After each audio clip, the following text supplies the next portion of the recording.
Fermez le bon.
C'est bien, c'est bien.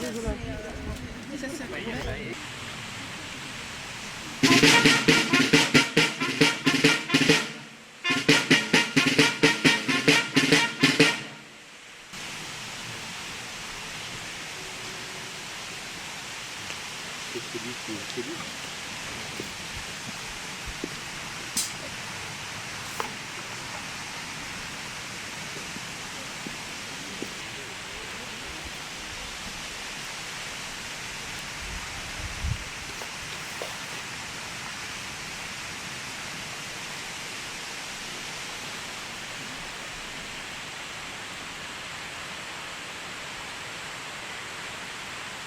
Bon mort.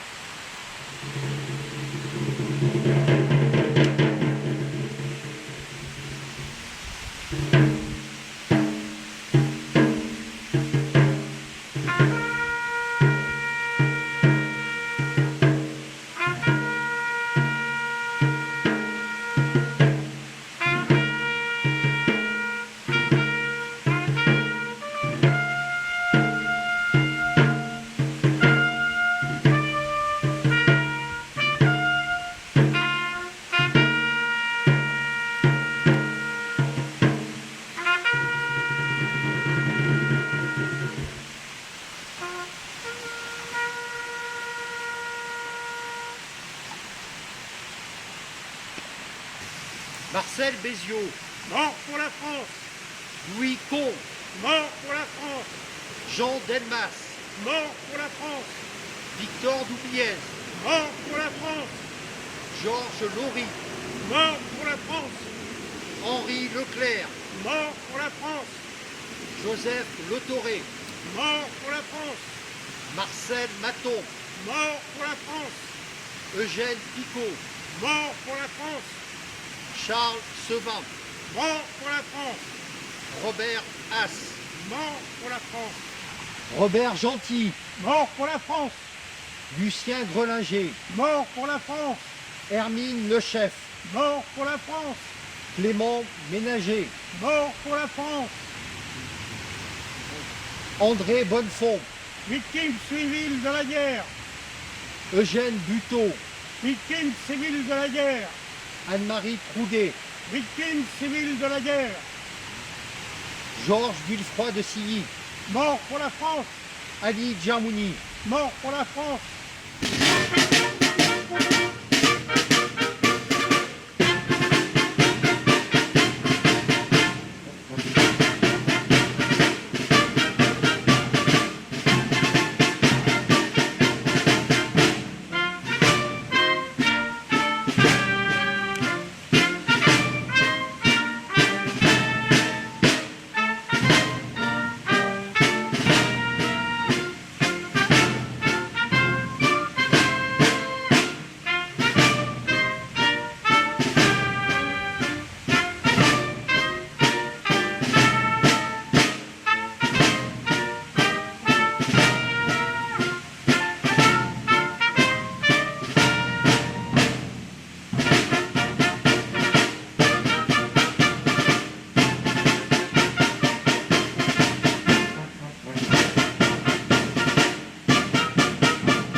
Mesdames, Messieurs, après avoir rendu hommage tout à l'heure au soldat Ali Djamouni, c'est maintenant un hommage au sergent Georges Villefroy de Silly.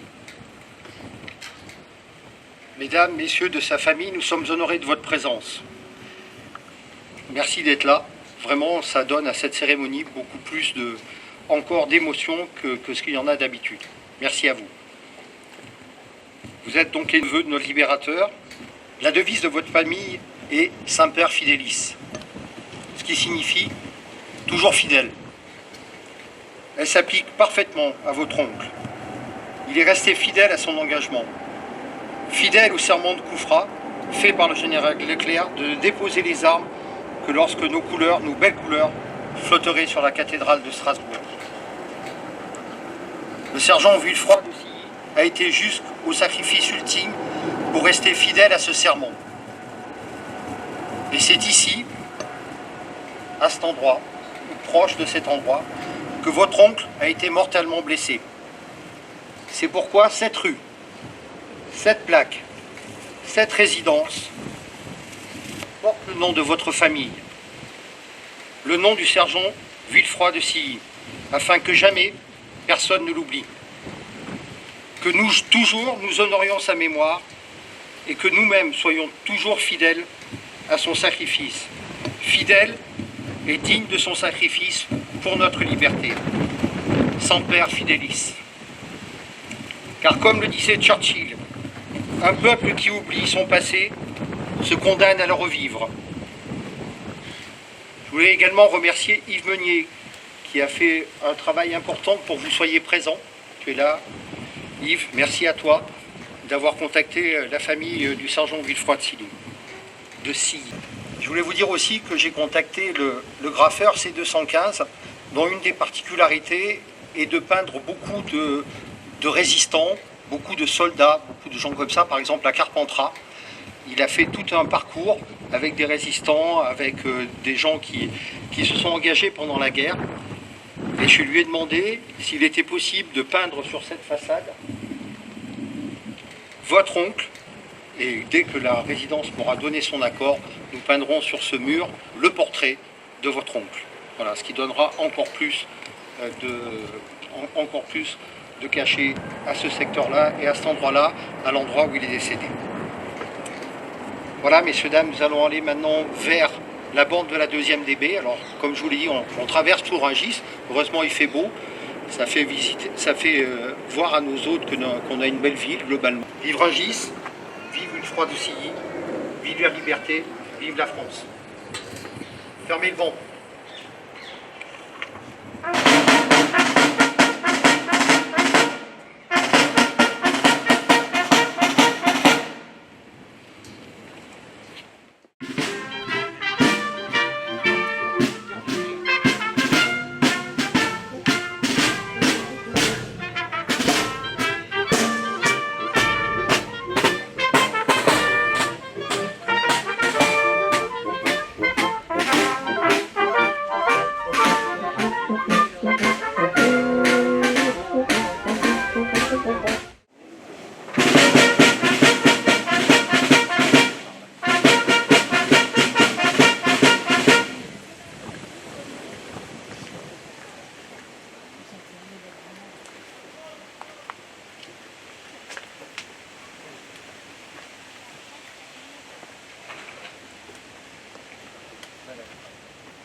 Vous l'avez certainement vu tout à l'heure au monument Villefroy de Silly, j'étais assez ému, ce qui fait que, mesdames, messieurs, j'ai oublié quelque chose, de lire la lettre que votre oncle avait écrite à ses parents quelques jours avant de décéder ici à Rungis. Permettez-moi, avant de vous retracer le périple de la 2e DB, de vous lire cette lettre. Cette lettre a été écrite le 20 août 1944. Mes chers parents, quelle indescriptible joie de pouvoir vous faire parvenir ce mot d'un petit village de France que nous venons de délivrer. Nous sommes débarqués depuis 15 jours déjà et nous avons parcouru depuis de nombreux départements, chassant les Allemands d'Avranches, du Mont. Nous nous dirigeons sur Paris. Première étape avant Berlin et le retour près de vous. Je suis tellement ému aujourd'hui Et puis, je dois prendre la route de Paris dans un instant, que je ne sais comment exprimer mes pensées. Tout simplement, je veux que cette lettre vous confirme la confiance que j'ai moult fois formulée en une victoire prochaine. Donc, à Noël, très certainement, très affectueusement à tous, bon baiser de votre fils enthousiaste, Georges. Essayez de prévenir les frères, dites-leur de nous faire confiance, nous partons les délivrer. Cette lettre est suffisamment émouvante, je ne voulais pas vous la passer sous silence. Comme je vous l'ai dit, après ce parcours mémoriel, je vais vous retracer le parcours de la deuxième DB. Donc après notre parcours mémoriel dans un registre où nous avons rendu hommage aux 2 soldats morts pour notre libération, le sergent Wilfroy de Silly et le soldat Ali Djamouni, il est maintenant temps de parler de l'unité à laquelle ils appartenaient, la deuxième DB. Seules aujourd'hui, 200 communes peuvent s'enorgueillir d'avoir sur leur sol cette borne, celle-là, symbole de la libération par cette unité qu'aujourd'hui nous qualifierions d'élite, mais qui à l'époque était juste composée d'hommes et de femmes. Au début, le colonel Leclerc ne voulait pas de femmes.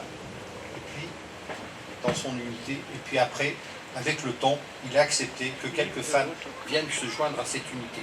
Donc, disais-je, d'hommes et de femmes ordinaires, ou presque ordinaires. Pourquoi presque ordinaires? Car comment parler de normalité lorsqu'à 20 ans, lorsqu'on a 20 ans et que l'on ne se résigne pas à la défaite, qu'on ne se résigne pas à laisser sa chère patrie à l'ennemi, et qu'après avoir entendu l'appel du général de Gaulle le 18 juin 1940, ils partent, qui rejoignent l'Angleterre. C'est le cas du sergent Wilfroy de Silly qui est parti de Douarnenez le 5 août, je crois, pour rejoindre l'Angleterre, qui a passé quelques jours en Angleterre et qui après a rejoint l'Afrique pour rejoindre la deuxième DB qui était stationnée là-bas. Donc qui rejoint l'Angleterre, qui rejoint l'Afrique pour continuer le combat.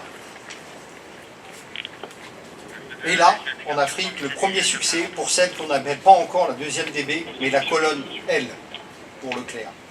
Formée aux 2/3 de soldats africains, dont faisait partie le soldat Ali Djamouni, et de volontaires français libres, dont faisait partie le sergent Wilfroy de Silly. Ce premier succès, c'est la prise de l'oasis de Koufra, dans le sud de la Libye, prise aux Italiens, avec seulement 396 hommes et un canon. Fort de ce succès, le colonel Leclerc galvanise ses hommes, et le 2 mars, le lendemain de cette victoire, il leur fait prononcer le fameux serment de Koufra, de ne déposer les armes que lorsque nos belles couleurs flotteraient de nouveau sur la cathédrale de Strasbourg. De mars 1941 à janvier 1943, les clous d'éclat et les victoires se poursuivent sur le sol africain, avec une colonne L qui s'est considérablement renforcée. 2778 hommes, 801 véhicules, 18 avions. Fin janvier 1943, la jonction avec la 8e armée britannique du général Montgomery est un véritable tournant pour la colonne L, qui passe sous commandement britannique, et se voit renforcée par la première compagnie de chars de la France libre, afin de participer à d'importantes opérations en Tunisie. Le 14 mai 1943, la force L devient la 2e division française libre, et Leclerc est promu général. Quelques mois plus tard, en août 1943, la 2e DFL devient la 2e DB. Et là, les visionnaires que sont De Gaulle, Giraud, Roosevelt, Churchill voient quel rôle pourra jouer cette 2e DB lors d'un futur débarquement en France. Ils chargent donc Leclerc d'entraîner ses hommes au Maroc, près de Rabat. C'est là que se forge la réputation de la 2e DB. Là que plus de 14 500 hommes et femmes venus de toute l'Europe, des républicains espagnols, des opposants à Mussolini, des Corses, des prisonniers de guerre français évadés, mais aussi des Quakers américains, rejoignent la 2e DB. Là aussi que Leclerc accepte enfin l'intégration du 13e bataillon médical et d'une trentaine de femmes.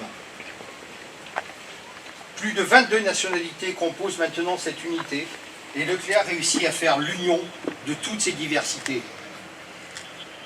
Fin 1943, De Gaulle réussit à convaincre Eisenhower d'intégrer aux troupes qui débarqueront dans le nord de la France une division française. Ça sera la 2e DB. De Gaulle informe alors Leclerc que mission lui sera confiée de libérer Paris.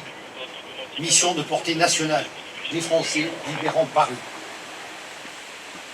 Le 8 avril 1944, la 2e DB est transférée en Grande-Bretagne aux fins d'entraînement, en vue du débarquement et d'intégration de la 3e armée du général Patton.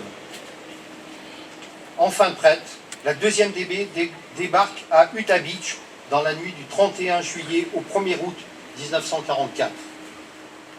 Après une dure campagne normande et beaucoup de tergiversations de la part des Alliés, il a fallu tout le poids de De Gaulle et l'habileté de Leclerc pour que le 22 août, ordre soit enfin donné à la 2e DB de foncer sur Paris. Et c'est cet ordre qui a permis le 24 août au matin à notre petit village d'être libéré. Libéré, oui, mais par des Français de la 2e DB, comme disait alors notre instituteur de l'époque. Libéré, mesdames, vous étiez certaines à être présentes à cette libération. Madame Fraser, vous aviez 1 an. Vos sœurs étaient un peu plus grandes. Coco, tu n'étais pas là, toi. Elle ne m'entend pas.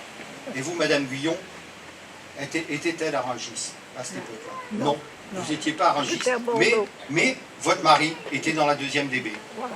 C'est bien ça. Voilà. Je sais, tout à l'heure, on va lui rendre hommage et on va tous chanter ensemble la marche de la 2e DB. Je compte sur vous, Madame Guyon, je sais que vous la connaissez par cœur. Moi, presque. Où en étais-je? Et voilà. Et comme le dit fièrement votre père, Madame Fraser, et vous, Madame, après avoir entendu un s'échapper de la bouche d'un des soldats, des chars Bourbon et Montfaucon, libérés donc par les Français. C'est cette libération qui a coûté la vie aux soldats Ali Djarmouni et à votre oncle, le sergent Villefroy de Silly. Vous pouvez être fiers de lui. Nous ne les oublierons jamais, ni les soldats Djarmouni, bien sûr, ni le sergent Villefroy de Silly. Et 80 ans plus tard, nous leur sommes à jamais reconnaissants d'avoir donné leur vie à 20 ans pour notre liberté. Je voulais que pour ces 80 ans, et aussi pour honorer votre présence, mesdames, messieurs, nous retracions l'épopée de cette unité, partie de Libye en 1941, le 1er mars, pour donner un sens au serment fait à Koufra de libérer Strasbourg et d'y faire flotter nos couleurs le 23 novembre 1944, quelques mois après être débarqués. Honorons-les en entonnant ensemble notre hymne national et bien sûr, madame, la marche de la 2e DB.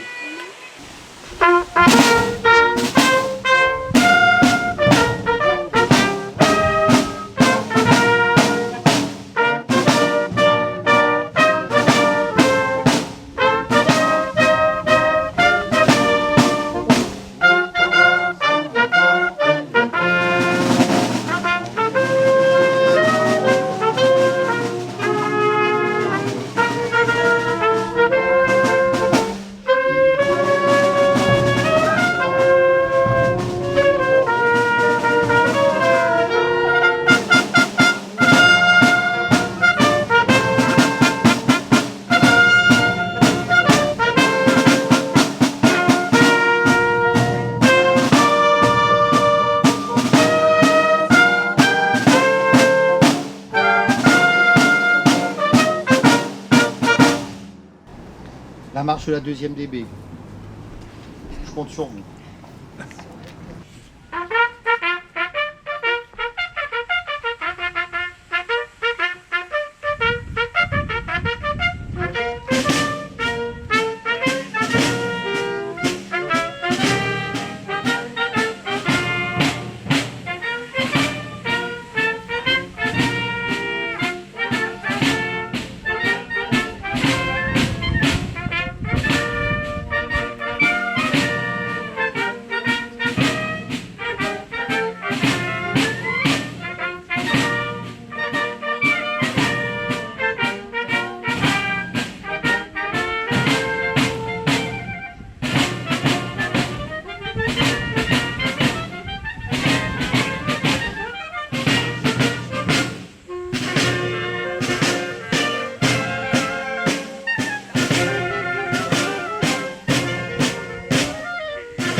Merci mesdames, messieurs, merci de votre présence nombreuse.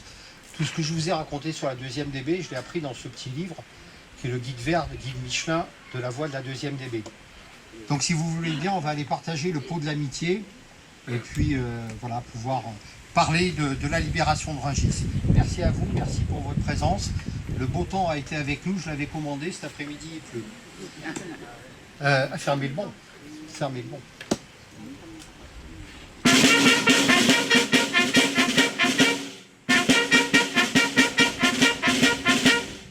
Un remerciement tout particulier à l'Harmonie de Rungis pour nous avoir accompagnés. Merci à vous.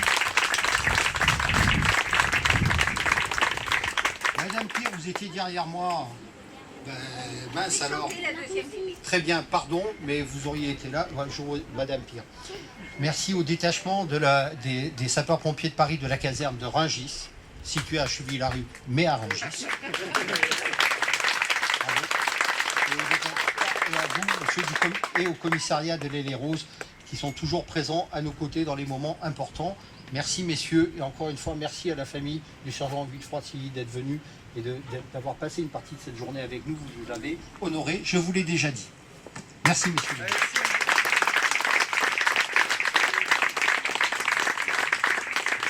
On va boire un coup? On va boire un coup. C'est parti.